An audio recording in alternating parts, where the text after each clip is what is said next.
he volunteered to be a tunnel rat. Memories of his rare duty would last a lifetime. There's one thing that will give me dreams, and I've had dreams about, and that is the thought of being buried alive, of being trapped underground, not being able to get out, and your air slowly running out. And I never quite overcame that. I have awoken in the middle of the night in a cold sweat thinking about that. During an underground search, Gary Schooler and his partner got lost in a deep and dark tunnel system. Forget the weapons. We don't care about the glory anymore. We just want to get out of there. And you start thinking about could we be lost in here for a long time? Or maybe never get out. Finally, it seemed like we'd been down there 3 hours. Finally, saw a little shaft of light. We went to it, and it was a well. Popped out of the ground, and it was in the middle of a clearing. It was just jungle on 360 degrees all around us. Gary Schooler and his partner made it out spooked, but safe. As a rule, however, once the tunnel had been searched and all intelligence and arms recovered, the tunnel rats had to go back down and destroy it. First, they would plant the C4 explosives in the most effective spots, then return to the surface to coordinate the demolition with the engineers detonating the charge. And so we ready? And said, yeah, okay. So I'd crawl back down the tunnel toward the end of the tunnel, and I'd pull the fuses, and this would start the cord. And as I'm crawling back, I'd be pulling fuses on every satchel. Once I got to the opening, they'd haul me out, and we'd run like heck. And the ground would go up, the ground would go down. End of tunnel. Tragically, Art Tejeda lost his partner, John Riley, and nearly died himself in a terrifying tunnel search. Flashlight pointed down the tunnel, and there were 3 VC there looking straight at us. And they opened up. And the next thing I saw was this green, yellow, red color flash, loud bang. Got my .45 and pointed it down the tunnel and emptied out the clip. I didn't hear any more sounds or anything. I tried to get John, and he wasn't moving. And I put my hand on his chest. His heart wasn't pounding, or pumping anyway. He was dead. Art Tejeda was hit in the side. He was losing lots of blood and strength. And I could see my mother's face, so lifelike. And she told me, says, Art, you're hurt. Get out of that tunnel. I said, no, I'm tired. And she said, damn you, Art, get up and see the sun for one last time. So I started crawling out, and I was just so sleepy, so tired. I felt comfortable. I wasn't hurting. Consequently, I saw light and got myself out of that tunnel. And that was one of my scariest days in Vietnam. Tunnel rats John Riley and Art Tejeda had been victims of an ominous buildup in Viet Cong tunnel activity. As 1968 arrived, tunnel rats found more and more stockpiles of arms and munitions. It was very common to find a cache with maybe 30, 40 weapons. Why were all these supplies? For what? There's nothing out there, you know. It's the Iron Triangle. It's a raised, it's a desert. It's a moonscape. What is all this stuff doing there? By the end of January 1968, the real reason for the huge arms caches and underground enemy encounters would be unveiled. The Viet Cong were about to deliver a stunning hammer blow on American and ARVN forces in every city in South Vietnam at once. It would forever be remembered as the Tet Offensive.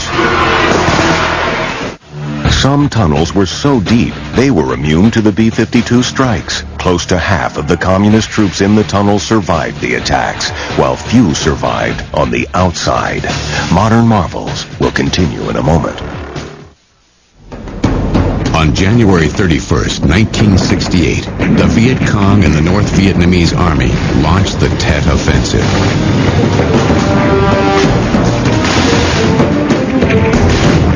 In In one single massive blow, they hit every major city in South Vietnam at the same time. The communists believed the South Vietnamese army would crumble and the people in the cities would rise up and join them. The formidable 9th Viet Cong Division, the guerrillas who built and fought so tenaciously from the tunnels around Cu Chi, were joined by units of the NVA and attacked Saigon. The true reason for the huge caches of arms and supplies uncovered by the tunnel rats had been revealed. January 31st, when the Tet Offensive hit, it all became clear, because that was a staging area. The troops moved in there in something like 2 or 3 days through the tunnels. They picked up their weapons, all their gear, all this ammunition and stuff that had been stockpiled.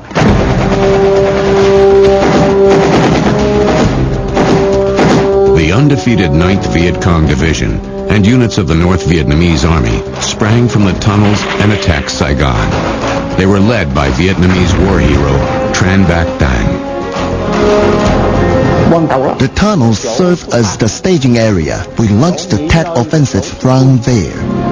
America's 1st and 25th Divisions and the South Vietnamese Army, after years of frustrating guerrilla warfare, swiftly engaged the enemy. The morale in most American combat units actually went up. Here you've got an objective. The enemy is there. They're out there. They're fighting. 26 days later, the attack on Saigon in South Vietnam was repelled. Thousands of Viet Cong and NVA were killed, and the 9th Viet Cong Division was completely decimated. Tens of thousands are thought to have died. The Tet Offensive had failed for the Viet Cong in its military objectives. In the wake of Tet, American military leaders redoubled their attacks. B-52 bomb strikes aimed directly on the Iron Triangle, and the underground fortifications increased in ferocity. The first thing you would see is these flashes, but no sound. And then you'd feel the rumble of the ground. The ground starts rumbling like an earthquake. Then, the next thing, the last thing, is the sound finally gets to you. In my opinion, the sound of the bombs falling was more frightening than the sound of the explosion.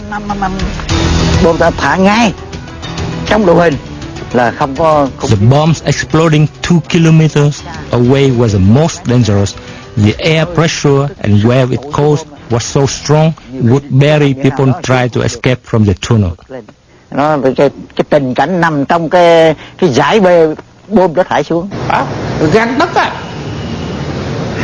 fought many American soldiers, not only in Cu Chi, but in many places, face to face. I'm not sure how I survived. Perhaps it was the will of God.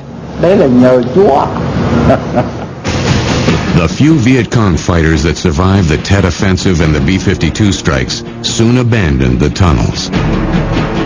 Instead of 20-man cells protecting a certain part of the tunnel complex, they were down to 2 or 3 men.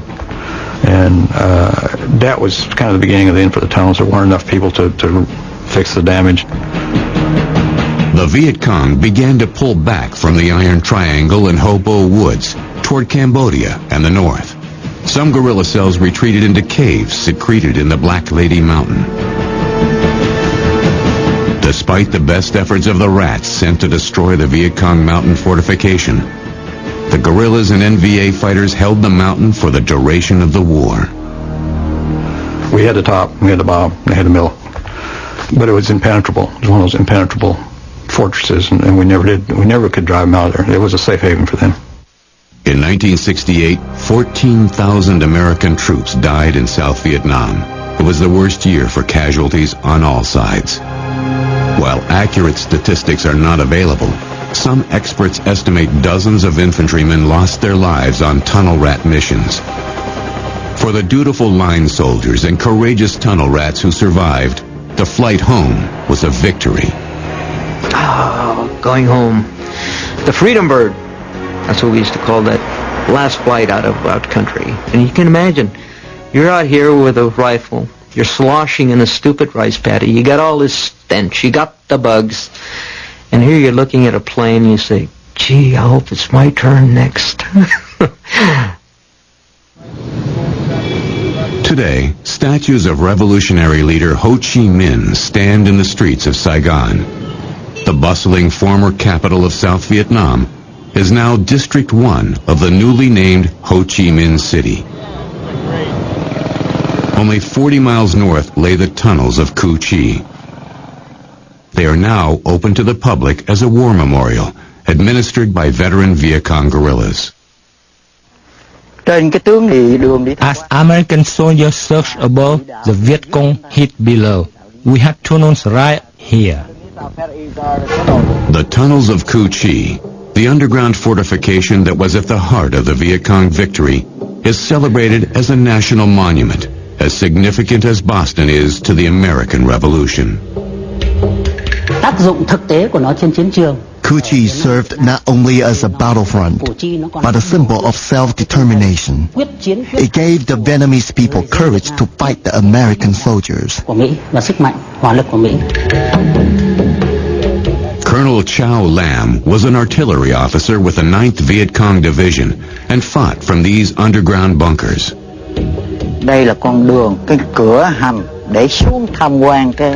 This is a fighting post. In the over 250 kilometers of tunnel, there were thousands of these fighting posts.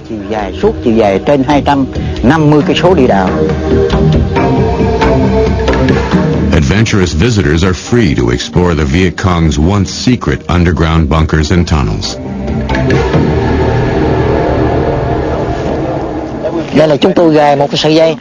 This is a trap door. Even if they found it, it was armed with a booby trap. If American soldiers tried to open it, it would explode. It could only be opened from the inside. Anyone who tries to open it from the outside would be killed in the explosion. Also on display, a grisly array of simple booby traps. Cleverly crafted and cunningly placed, these contraptions were designed to maim. The horrifically wounded troopers would require help, medics and helicopters. A whole company could be tied up and be vulnerable to attack. The stunning simplicity of these booby traps is a grim reminder of the brutality of war. This is where we brought injured soldiers after they had been administered surgery. The Cu Chi fighters were treated here, and our doctors and nurses saved many lives in a very difficult situation. In the nightmare that was the Vietnam War, the troops in the combat zone distinguished themselves with their commitment to duty, honor, and country. The tunnel rats of America's fighting forces, including the 1st and 25th Divisions and Australia's 3-Field Troop, showed uncommon valor and nerves of steel as they dared to chase the enemy down into the dreadful dark passageways. They recovered intelligence and arms that stemmed the tide of enemy insurgents and helped save lives. In the black, petrifying passageways, the tunnel rats disarmed lethal booby traps and met the enemy face to face. The lucky and quick lived to tell the tale. It's the idea that you can overcome that fear. There's nothing like going through that kind of thing and winning. I mean, bad things can happen to you, but if you come out ahead, you got something to be proud of, I think. I really enjoyed the minute I got out. That was the best. That was the best part of the mission was getting out of that hole. I didn't consider myself a hero or anything like that. I was just a grunt like the rest of them. I've always, the guys that didn't make it and stuff, they were the heroes. We were just G.I. Joes, doing our job. The History Channel proudly offers the program you're watching on home video for only $24.95 plus shipping and handling. To order, call 1-800-708-1776 or shop online at historychannel.com. Our president was gone. Generals were in rebellion. In 30 days, we would cease to exist as a nation. But a handshake and one man's word changed history forever. It wasn't a month. It was a miracle. April 1865, April 14th at 9, only on the